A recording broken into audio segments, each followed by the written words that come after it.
Let me call this meeting to order. It's 6 o'clock, and I want to welcome everyone here to our zoning bylaw committee meeting on Tuesday, January 18th, 2022. This is our last public input session that the committee intends to hold in order to begin to wrap up its business or recommendations relative to the proposed bylaw to be presented at the May 2022 annual town meeting. The warrant for the town meeting closes in late February, so we have roughly a month or so to take input from tonight and prior meetings and discussions, and then to make whatever decisions the committee has left outstanding to make before we present our final product for the warrant. Without further ado, I see some residents in the hall, so let me, first and foremost, we're here to take your input. We've had email communications, we've had hard paper mail communications along the way. We've had 2 or 3 of these sessions and taken various pieces of information and opinion from residents. And I think we've tried to consider all of those in our deliberations and respond to those as we have deemed appropriate. If we haven't yet, it doesn't mean we won't. Because we're not done this project yet. We're missing 2 of our committee members this evening. Mr. Steve Johnson and Mr. Bob Fowler are both absent tonight, but as you can see, we do have a quorum of the committee.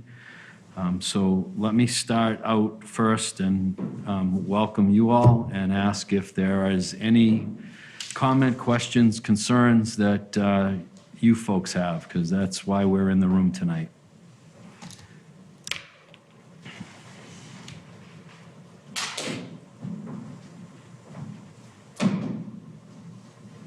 That's a good sign. That's not a good sign. Sorry, just joking. O'Brien, Cardigan Road. Bring the mic towards you, yeah. Thank you. Welcome. Couple questions. What is the definition of MFD, multifamily developments? What is the definition? And what do we call MFD?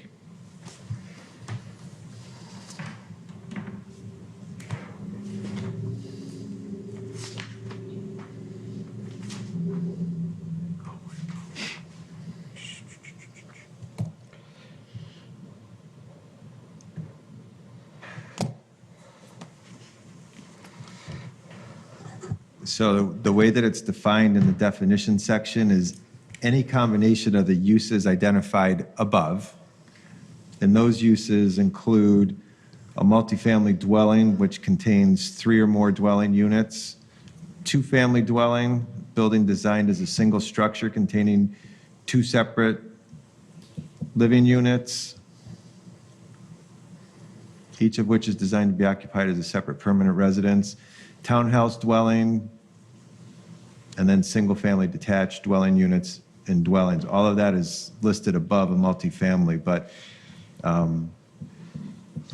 think the one that you probably have to pay attention to is the multifamily dwelling, which is the building containing 3 or more dwelling units.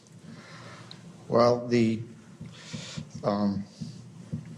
so it's not just dwellings that are attached, townhouses, multifamilies, apartments.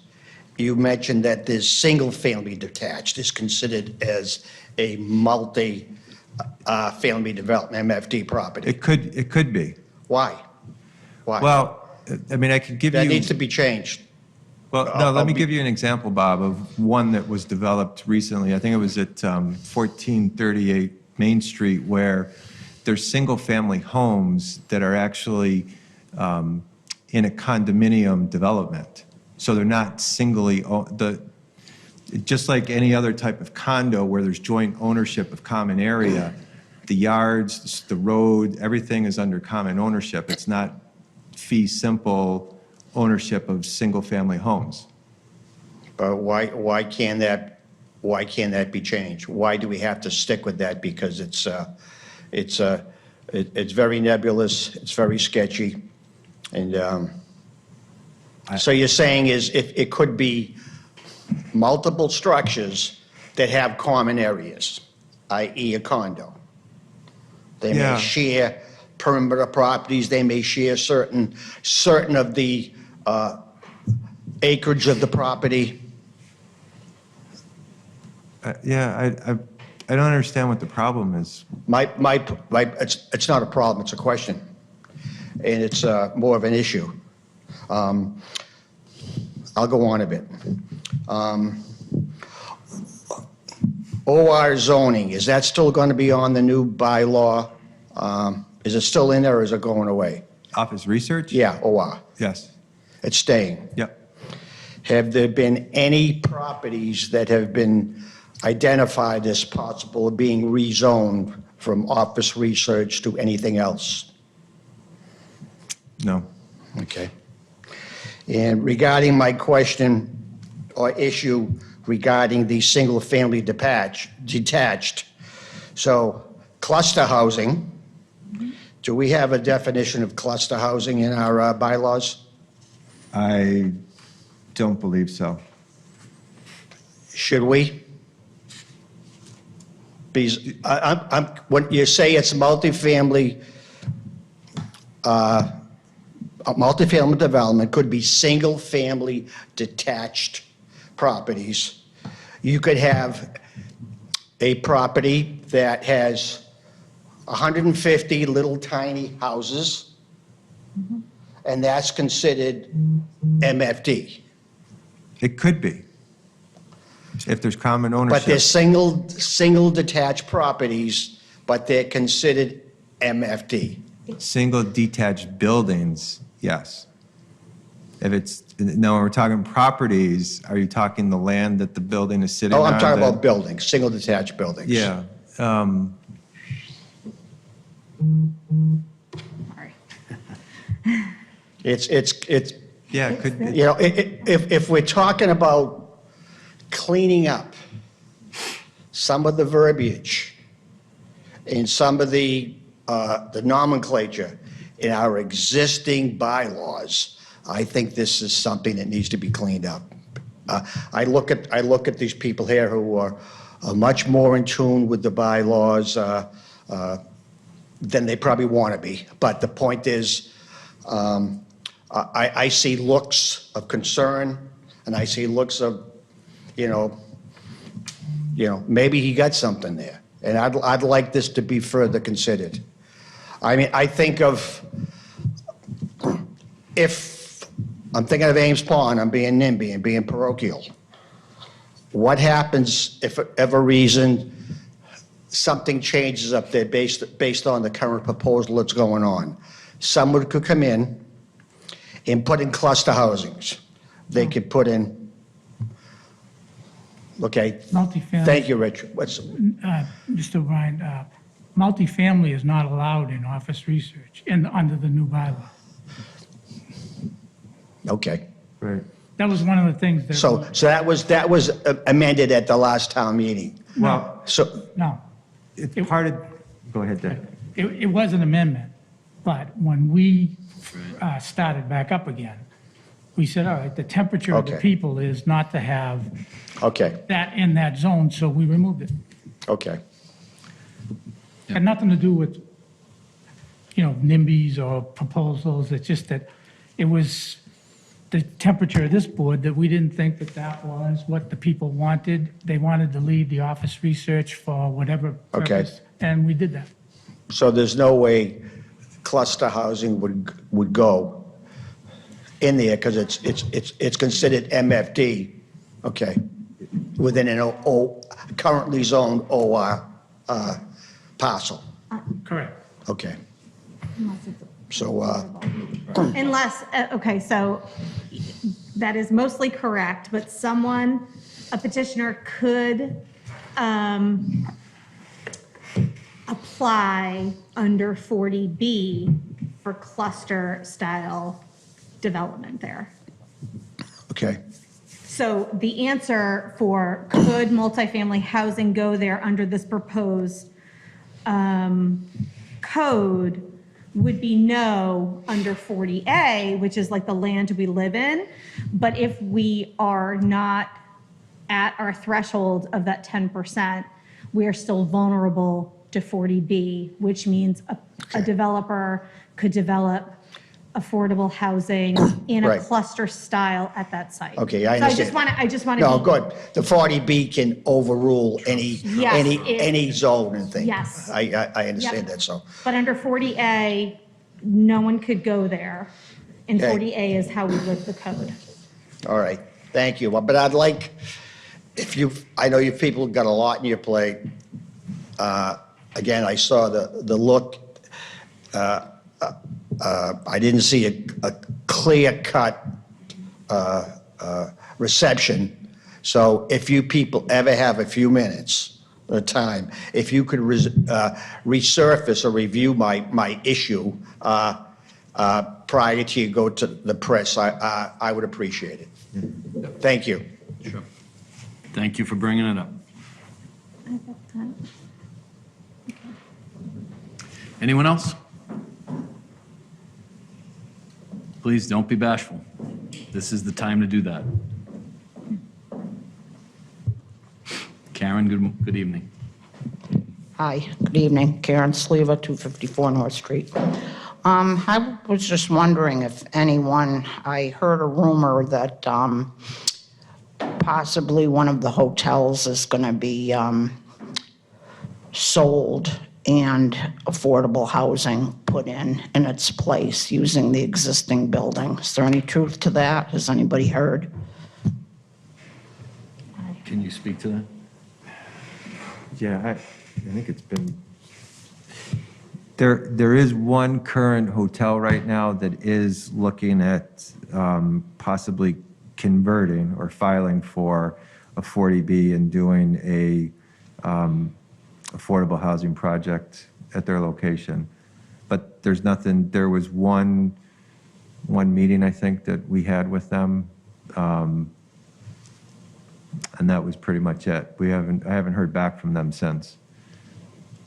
Would you consider a project like that or a proposal to possibly be in the pipeline when it, when you hear further? Once there's an application, yeah. I mean, we would treat it no differently than we treat any other project when they come in. I mean, they usually either call the town manager's office or the planning office, want to have a conceptual discussion. A lot of times that stuff is confidential only because they're feeling things out and they haven't really put pen to paper. And then once we have something in hand, we share it with the other departments. But in this instance, we don't have anything. It was a discussion that they brought to us, and they haven't really followed through on it at all. But it's a possibility. Well, the reason I'm asking is because if we have other affordable, that's on the horizon or in the pipeline, however you want to put it, why is it where we're so close to 10% that we're at the mercy of this 40B that's currently proposed? Why don't we get a reprieve like other communities have gotten? Well, when you say in the pipeline, again, it has to be a true application. The reprieves are based on different safe harbors, whether it's a 10% safe harbor that you've achieved on your total subsidized housing inventory, or it's production that's occurred over the last year hitting a target number based on what we're supposed to be providing. So we haven't produced or permitted anything to even get us a one-year reprieve at this time. We're not there yet. Okay, thank you.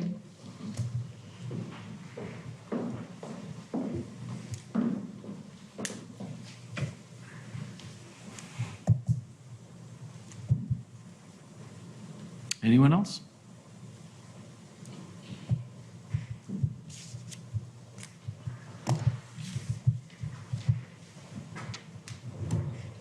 Going once? Going twice? No. Give this gentleman a chance to come in. Oh, we know who he, that's the car dealer. Yeah. Yeah. All Come on right. in. Welcome. All right, last opportunity. That's gonna, Wait, yeah. Yeah. Save the best for last, go ahead. Oh, It's over here. we had a lot, well, At the right time. I think you did. Why don't you grab that mic over there, sir? Oh, this one? Yeah.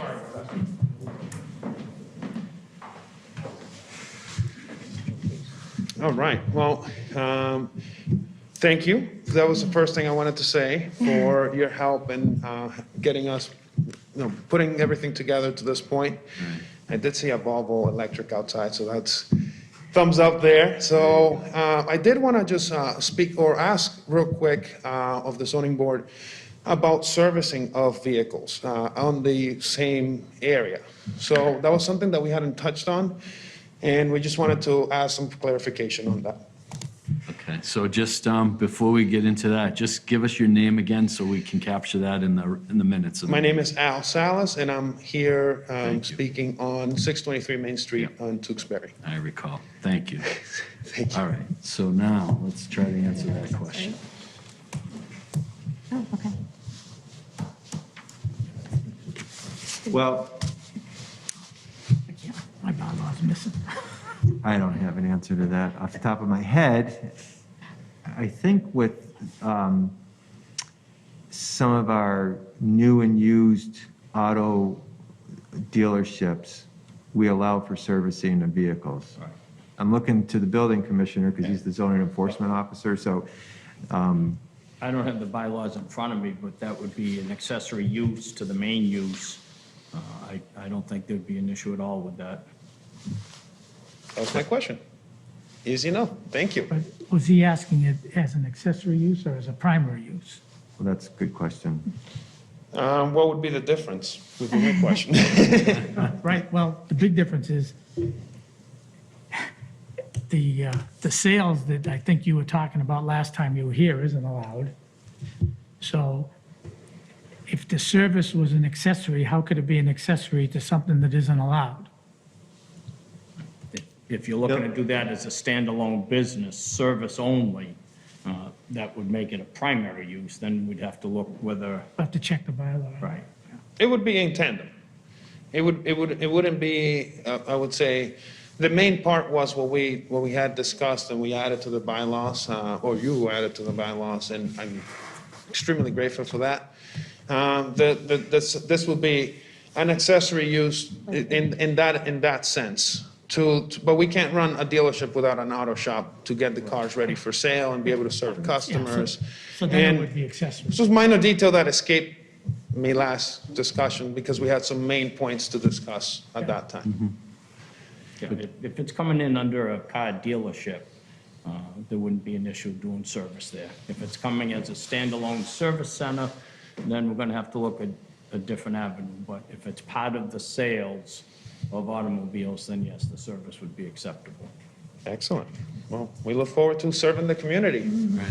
Thank you very much. All right, thank you. How did we get past the grandfather? I thought he wasn't allowed. We changed it. Yeah, at the 2 meetings. Just a quick question. Can you guys discuss anything about the results of the marijuana survey tonight? We plan to, right after we finish these questions, and you Thank may you. have just given us that segue. So. All right, so we'll close out the public input, because I don't see anyone else desiring to speak. We meet again on the 2nd of February. So if you have further input or any of the residents who may be watching this live or on tape down the road, you can use our email link on the town's website and communicate to the committee We're going to shut off that communication, presumably around the 2nd of February, so that we can wrap up our business in time for the town meeting warrant. So the next item that we wanted to cover this evening was a brief discussion about the retail marijuana topic. There was a survey that the committee commissioned, for lack of a better term, to seek out input in a, what I would say is, not a fine scientific way, but in a general context to solicit some feedback from the community. And I actually would like to ask Alexandra Lauder to speak to that process and the findings that we have, at least at this point, at a high level. Thanks to her, we have a nice summary here that we can work through, and hopefully it will give people at least an overview of what those results were. So can I ask you to cover that? Absolutely. Thank you, Mr. Chairman. So, like he said, they commissioned a survey to be put out to the community to gauge, basically take a temperature check on what the feelings are from residents regarding retail marijuana use. The use being having retail establishments, not their habits. And the survey, just making it clear there. We started the survey on December 27th of 2021, and it ran through last Friday, January 14th, 22. And it was distributed by means of an email on the Town Alert subscriber list, and it was picked up by a couple of news publications, made its way around social media, and the like. During that time, we collected 1,426 responses to the survey. And the questions asked whether a respondent lived, worked, or wished to open a marijuana-based business in Tewksbury, their age based on different brackets, whether a respondent supported retail marijuana uses in Tewksbury, which zoning districts they would like to see the uses in, if at all, and the preferred proximity to schools, daycare centers, parks, religious institutions, as well as residential districts. And if they were opposed, what was the primary reason for that? And if it's all right with the chairman, then I'll just run through everything else I have here. Yep, Okay. please do. Of the 1426 survey responses, I have a breakdown of all the answers to the questions. For the first question, 1,411 of the respondents live in Tewksbury. 63 own a business in Tewksbury, and 63, yes, and then 26 wish to open a marijuana-based business in Tewksbury. And of note, 29 of the respondents both live in and own a business in Tewksbury. And further, 8 of the respondents live in Tewksbury and also wish to open a marijuana-based business. The age group, by age group, we had a decent spread for the 18 to 24 age group, which was the smallest. We had 52 respondents. 25 to 34, we had 154 respondents. 35 to 44, we had 384 respondents. 45 to 54, 381. 55 to 64, 249, and 65 plus was 206. Those were just kind of basic brackets that we use based on other surveys that we saw. And of the 1,426 respondents, 902 supported retail marijuana establishments as an outright, a by right use. 191 said yes, but with restrictions. Those restrictions would be established at a later date, could range from anything from specific business hours and things like that. And 333 said no. Apologies, this is very loud. And for what zoning districts folks would prefer to see retail marijuana facilities in, they were allowed to select more than one, so the math adds up to more than the 1426 I mentioned before. 1,085 asked for commercial zoning. 710 preferred industrial, 59 selected office research, and there was an other option for write-in, but there were hundreds, and a lot of them ranged from no and none and never, and districts that don't exist in Tewksbury, so those were kind of hard to parse out. The next question was, what proximity should retail marijuana facilities be to schools, daycares, parks, and religious institutions? 725 respondents said 1,000 feet away. 109 respondents said 500 feet. 44 said 200 feet, and 548 had no preference.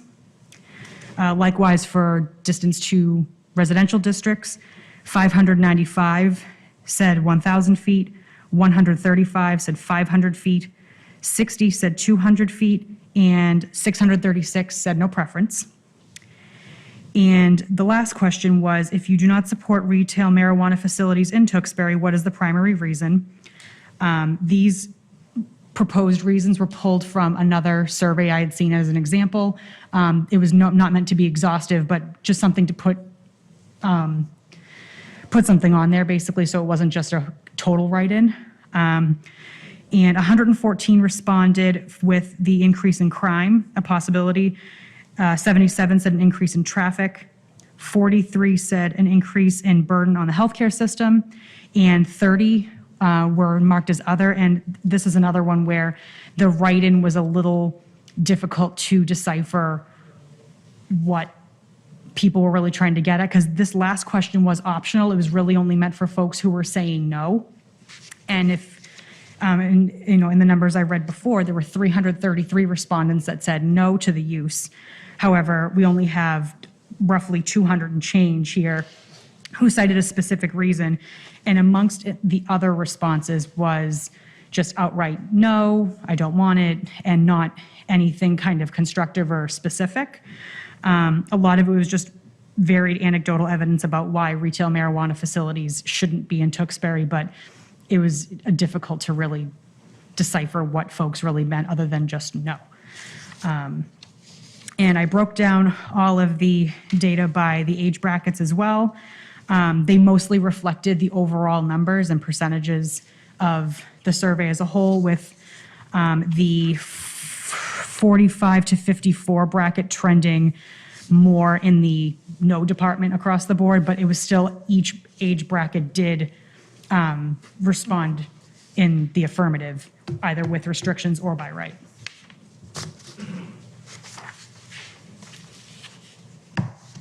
And I apologize for the small font. I was trying not to use too much paper. That's all right, thank you. And that was very helpful, and I will add, it's not dispositive of what the committee will do. I can tell that folks that are watching or here in the room, I think the committee hasn't formally voted, but there definitely was a consensus in favor of bringing retail marijuana to Tewksbury through the zoning bylaw as an option. The unanswered question at this point in time is whether that will be made part of the draft bylaw submitted to town meeting in May or at some other point. So that's something that we have not decided yet. We have to dwell on that, I think, a little bit more. But I believe that the committee is almost unanimous, if I can speak for people, in their support of the concept. So stay tuned for further information on that. I would certainly welcome comments from anyone in the room, if there are any, on this topic, because it might help us to gauge support if it were in the zoning bylaw to be proposed in May. Do you feel that would be a positive or a negative relative to your view of the overall bylaw? And I certainly would welcome any feedback right now. May I? Please. Would the, if this board approves the retail marijuana into the bylaws, would there be a limit to the number of establishments? I think that's statutorily governed, Mr. O'Brien. It's not a local decision on Okay. that. I think that's part of the overall statute that was adopted by the Massachusetts legislature. In that statute, was there any regulations regarding closeness to schools or things like that, or churches or anything else like that? Is there any of that in the statute? Or is it something that you folks have to determine and put together? Yeah, I don't recall if there were specific limitations on location or geography. Do you, Mr. Sadler? I think there is. I don't know them off the Okay. top of my head because we don't have it here in town, but And the other thing is, who would control the licensing of this establishment or establishments? Would it be controlled through the state? Does the state grant licenses to applicants to establish a marijuana retail business? Who monitors the marijuana businesses, and who gets engaged with the auditing and relicensing of these establishments? Is that something, you hear about, the selectmen, and that's fine. They have to reissue licenses for liquor establishments. They get involved with the transfer of liquor license ownerships. That's fine. Would Yeah, that, It's would, been a while since I looked at the statute because it's been around for a number of years now. But my recollection, and I would certainly ask for some latitude on this, but my recollection is it's essentially a combination. There's some state approval requirements, but there's also local approval and involvement. So And my I believe position it is- would rest with the Board of Selectmen to get Right. to the point of. in my position, just something you folks should be thinking about, rather than, and I'm not saying you're taking this way, but, Yeah. get out the peripheral view of this, and not just a stove-type picture, do we want it or don't want it? Just, and I know you got folks aren't thinking that way, but the point Yeah. is, So- those are concerns that they may come up in, if they're not thought of now, they could come back and like we have right now in the bylaws, there's too many avenues for other options. And we don't want that, I don't think, with the marijuana thing. We want to have it, strictly identified, and these are the rules, and that's it, so. Yeah, you raise good questions, and we share them. Okay. Of course, I want to stress that this committee is focused on the zoning aspects of it. Okay. Right? The regulatory process doesn't fall under the purview of what this committee is designed to do. Okay. So the idea here would be if the committee feels that retail marijuana sales is an appropriate business activity in our community, then we want Okay. to make sure that the zoning bylaw provides for that. Okay. As to the regulatory framework around it, that has to be managed by other parties. Those questions are very valid, and they need to Okay. be addressed. Understood. What Thank you're you. making a case for is, in my opinion, is there's risk here relative to the overall bylaw. If there's confusion around. Yeah, I what think you're it's, raising. it just, So, again, it's yeah, a lack of clarification, what Yeah. what rights these places have and don't have. And I think that those need to be identified. yep, yep. And the response was, a little bit of levity here, but the response was pretty good, 1,400 people. We That's should, great. we should bring in marijuana as a topic at every town meeting. Thank you. Not go too far. The higher percentage than the election, which is usually Thank you. 3.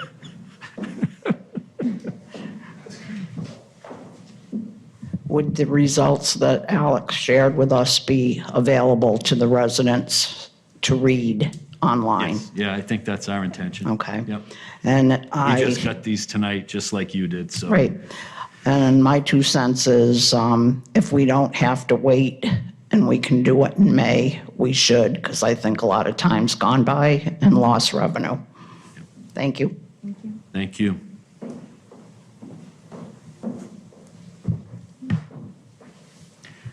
Okay, so we'll welcome any further feedback people have on this topic, as I said, until the 2nd of February.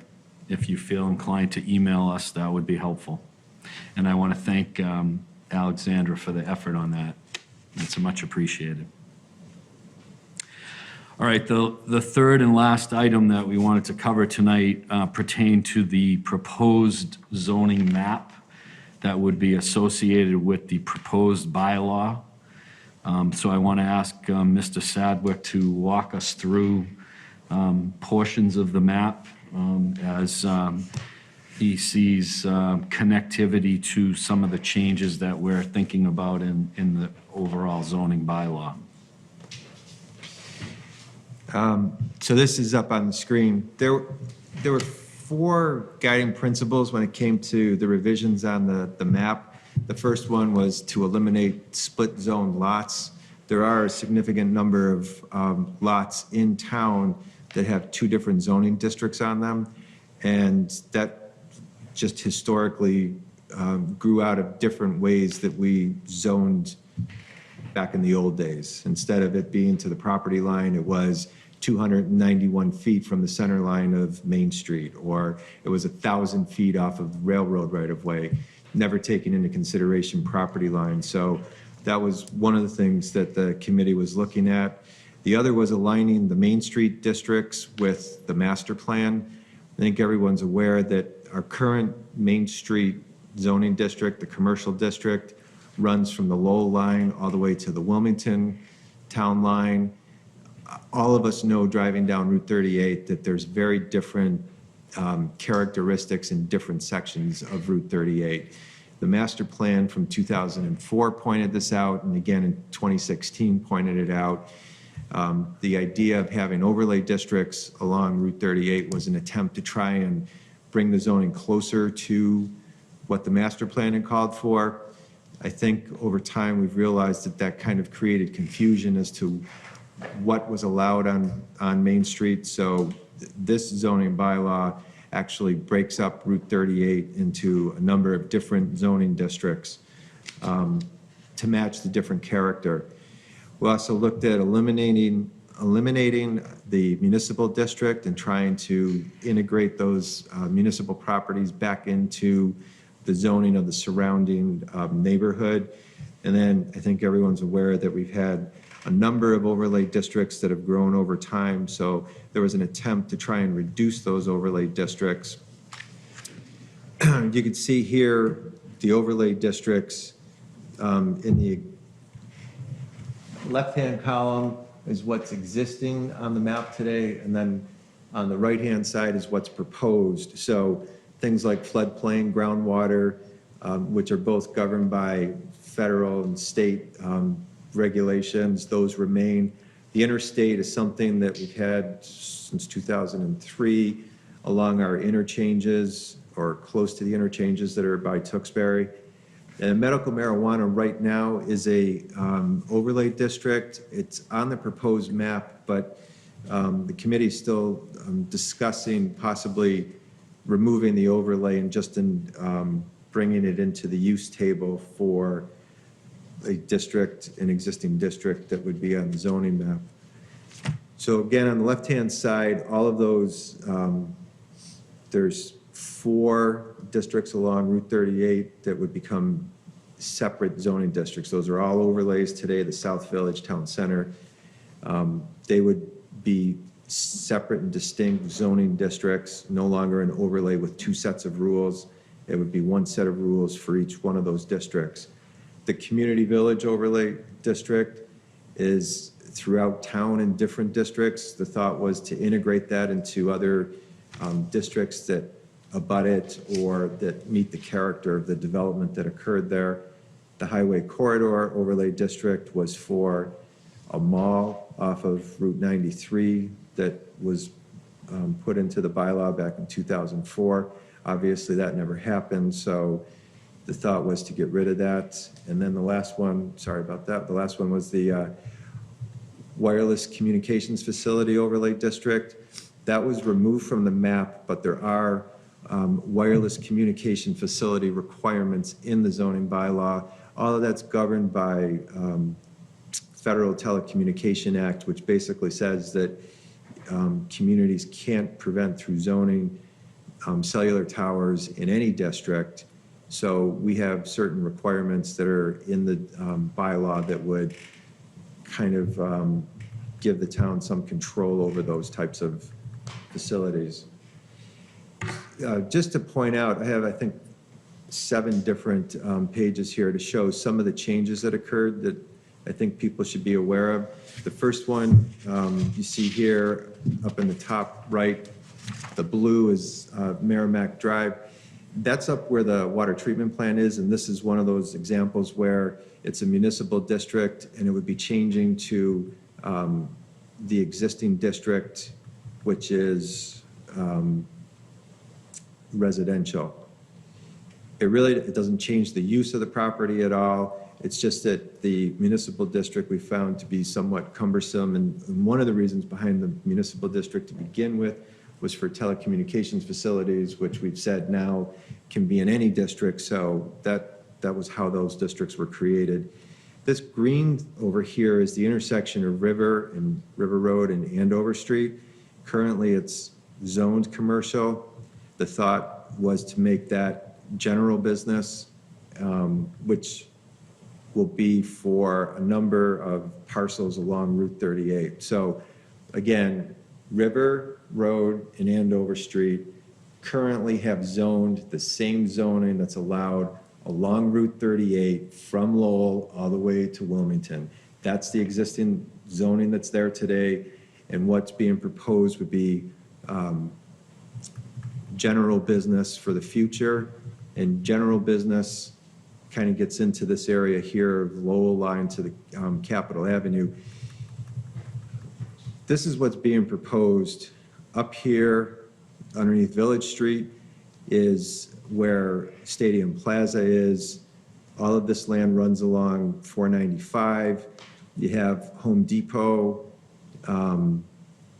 Motel 6, and Walmart would all be general business. Tamian, again, right now that's all commercial, but with the exception of these larger parcels, which are under the existing zoning, believe it or not, heavy industrial. So we have a shopping plaza that's zoned heavy industrial. We have the home center that's heavy industrial, and Walmart retail that's heavy industrial. So the zoning is really starting to shape up to match what's out there under this general business district. Those were the, there was also some cleanup inside, just to point out this area in here, which is around where Trull is and Old Main Street. There's some residential lots in there that are zoned heavy industrial that makes no sense because it's part of a residential neighborhood. So the new zoning proposes to make those residential. There's an area down by Littlefield and Veranda that are currently heavy industrial that would become residential because, again, that's what's existing on the ground. And then you could see here, I'll get into this next slide, but this area green would become parkland. This is what the town owns as far as the Great Swamp is concerned. This land here in this triangle, I'm sorry, this land, getting myself confused here. We're actually shifting this green line back up to where the railroad right-of-way is, the old railroad right-of-way. Again, like I said, that's another area where we have split zone lots. And then the Great Swamp, as I said, all the town-owned land becomes heavy industrial, becomes park, sorry. National Grid would retain where their power station is as heavy industrial, but the rest of this land would become parkland. Emerald Court would become multifamily, the same as we have over here at Palmer Estates, Quail Run. There's a number of multifamilies in that area around North Street. And Emerald Court would become a multifamily versus the community development district that it is today. It's the only community development district in town. This is what that zoning would end up looking like. Moving on to North Street and Andover Street, we had this conversation, I think, at the last public input session, where there was a question about what was going on Andover and North Street. And here you can see that all of this white area is zoned, underlying zoning of R40, so it's single-family zoning. And then down by International Place, sorry about that. I'll get used to these. Down here at International Place in North Street, this was where there was a proposed Hilton Hotel that was appealed by an abutter and languished in court for about 2 or 3 years. And when it came out of court, we were in COVID, so there hasn't been any activity on that since. There is also an overlay district on those 2 areas that I just pointed out. That overlay district is the Community Village Overlay District. And the thought was to get rid of the Community Overlay District, again, so the hotel site would be in the Office Research District. Hotels are allowed in Office Research. The triangle that I had pointed out would become a mixed-use business district. Again, this is the area where we have Aroma Joe's, there's the daycare, Lowell Fives entrance is up there.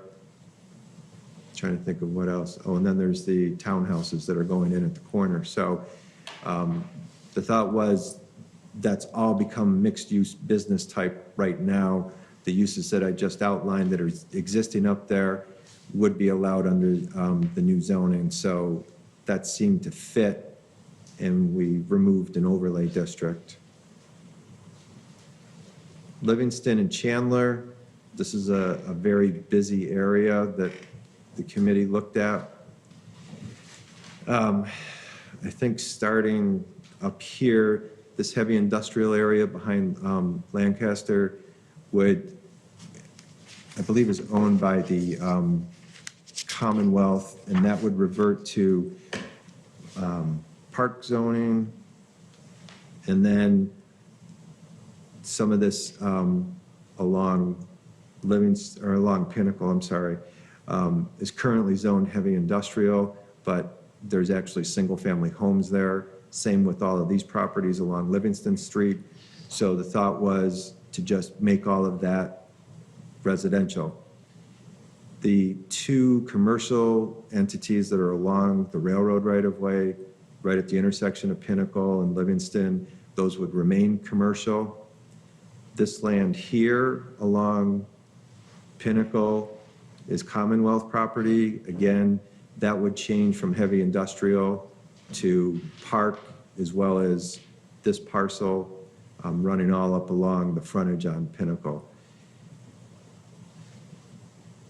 This area starts to square off and becomes part of the heavy industrial 2 area. This is where Bowley's is located. Lumber Lane is here. All of that area would become heavy. It is heavy industrial 1 right now. It would become heavy industrial 2 in the new zoning. And then that would square off any split zones that are up along Carter Street. This weird triangle right here separates Bella Woods from some of the residential homes here. When Bella Woods was rezoned from heavy industrial to multifamily, that parcel was never touched, so it kind of remained as an orphan heavy industrial lot. That's cleaned up in the new zoning map.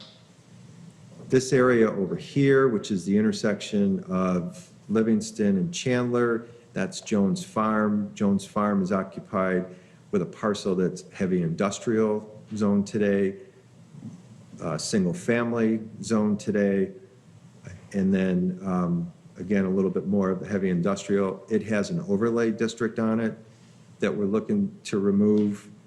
Katie's Way here, I think everyone's aware, is a former 40B property that was developed. So the map kind of changes to look like this. All of that mixed zoning over here where Jones Farm is and Katie's Way gets converted to multifamily. Again, I had mentioned all of this heavy industrial becomes parkland, same with up in this area. And all of this becomes heavy industrial too. And then the last one I was going to go over is Livingston, on Main Street to Livingston. Basically, when you run from Chandler all the way down to Shawshene, there's a number of different overlay districts that are at play here, as well as areas that are just mixed zoned.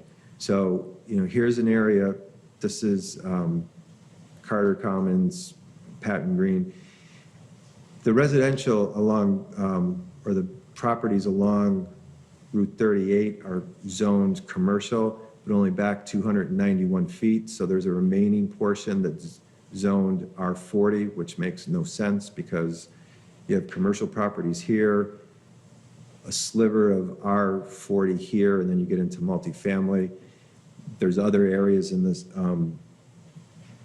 catchment area that have that type of mixed zoning that occurs, or orphan type lots. So what the committee was proposing to do was to move everything into a mixed-use business district, which kind of cleans up all of those orphaned areas. It leaves in place, Patrick Road, MFD, it leaves in place this parkland here, which is actually a lot of the town's recreation fields. The transition zone, that's the Tanglewood, Hinckley area remains in place. The Heathbrook Plaza would be mixed-use business. There was also some split zone lots down here, down behind where Funland was. That area had split zones, so that would all become mixed-use business also. So those are, again, we've tried to get people to pay attention to the maps, and I know that it's very, can be confusing looking at it and trying to compare. And it was very challenging myself. It was challenging for me to put this together because the two maps that I was using had different orientations. So north was off a little bit, so you couldn't even do really an overlay on top of each other. And a side-by-side wouldn't capture what I was trying to show. So that's why one ended up on top of the other. But hopefully people see and understand the rationale that the committee used in putting the map together. It is online on the committee's webpage, and in that you can scale in and out so that you can take a closer look, or zoom in and out so you can take a closer look at an area that you may have concerns with. That's all I had. Thank you for that. Any questions, comments at the table? No. On this? No? Okay. Anyone have questions about the maps in the room? Just trying to be objective and understanding as possible. It seems in some of the areas that are currently classified as heavy industrial, they're going to be changed to mixed use, correct? And what that, the first thing that came to my mind was mixed use could include residential property. So are we trying to reduce our efforts to increase our commercial base in Tewksbury by giving opportunities to put in houses there? Because I think we've all said that, the way to go is if it's in the right location, let's value commercial space or commercial development over the development of more residential, because we get, more bang for our dollar. And I look at, the first one that came to mind is the one at Old Main and Trull, where there's, that's really, really close to the 495 exchange. And that would be ideal if more business parks or offices or warehouses or anything are in our charter with all the way the economy's going now, is there'd be a great benefit there for commercial, 100% commercial rather than mixed use. If you look in those areas, though, the ones that we took out that were heavy industrial, there are already houses on there. So Okay, it re- but- Yeah, so it, especially when you get down behind the waffle place there, it's very challenging for those homeowners when they want to improve their property because they're not in a residential zone, so. Correct. Sometimes they have to get special permits or they have to go to the Board of Appeals. So all those areas that we changed are primarily, they have single-family homes on them, not Okay. vacant lots, they have Right, single-family homes on them. I can see that. So no matter which area, which zoning classification is given to these areas, the ZBA can still override that, right? No. No. No? No. Well, Bella Woods, you mentioned that was, That was a zoning change that town meeting approved probably about 8 years ago. So the applicant actually went to town meeting. Okay. And changed it from heavy industrial Okay. to, so, all right, so that was Yeah. the town meeting vote, okay. All right. That So, little sliver that's in there, Bob, that goes way back about 100 years when the railroad used to own that land. Okay. And for some reason, they didn't sell that one piece off. So they couldn't, when they were rezoning that property, they couldn't rezone it because they didn't own it. So that's why that finger was in there. But I think it's owned by like 20 people.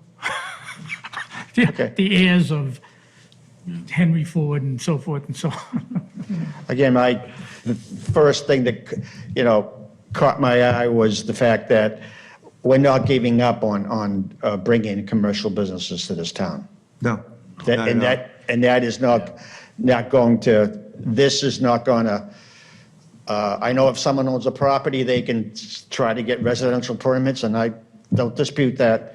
But again, as long as we're not trying to let go of our focus on commercial revenues versus residential taxes. I think you probably heard in Mr. Sadwick's comments, and I think it really should be underscored, is the use of overlay districts is something that we wanted to eliminate, Yeah. right? So there had to be changes in the map in that context.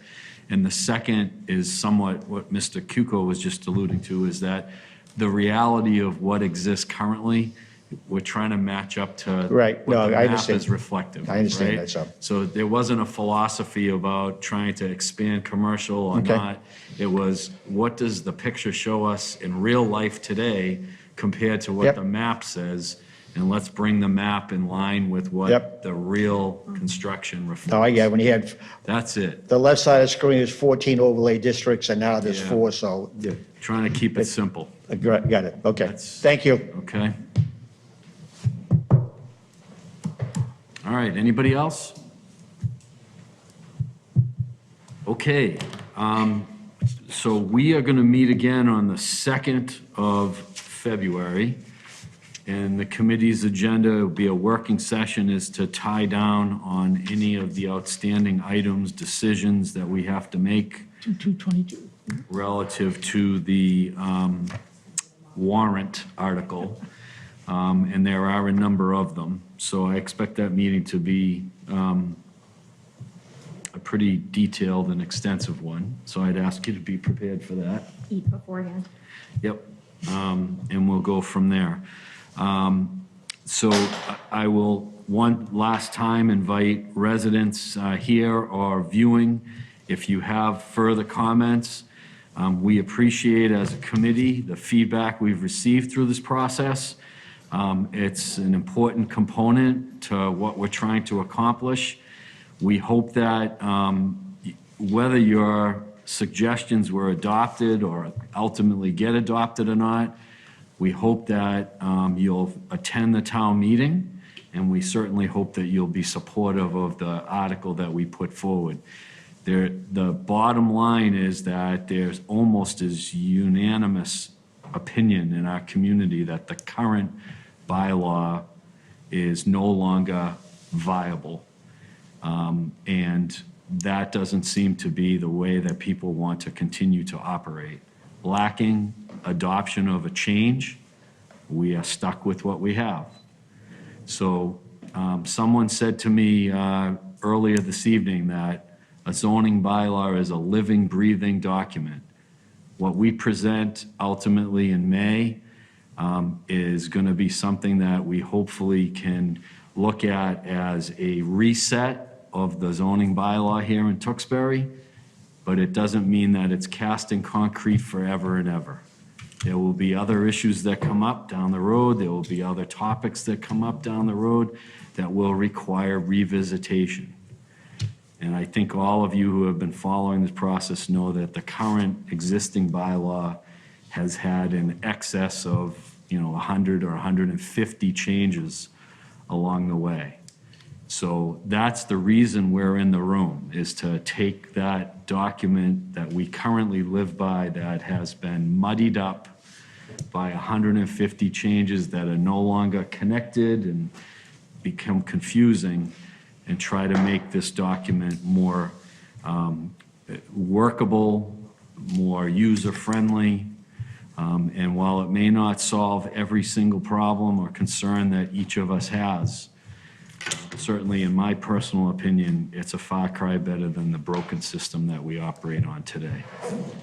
So we're hopeful that you'll find your way to supporting it. If you have further questions, comments, or feedback, please, the window or the door is still open for a short period of time, and we'd be grateful for that. With that, I'll take a motion to adjourn the meeting. So moved. Second, thank you. All those in favor? Aye. Any opposed? We're adjourned. Thank you. Thank you.